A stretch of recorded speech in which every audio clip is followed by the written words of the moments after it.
आजच डाउनलोड करा आणि तुमच्या आवडत्या मालिकांचा आनंद लुटा। त्या वैतागलेल्या यमानं सांगितलं, पती सोडून कोणतेही 3 वर माग, जे 3 वर मागशील ते मी तुला द्यायला तयार आहे।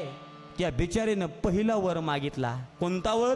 पहिला वर मागितला, माझ्या सासू सासरे जे अंध आहेत त्यांना जग दिसावं। काय मागितला? सासू सासरे जे अंध आहेत त्यांना जग दिसावं।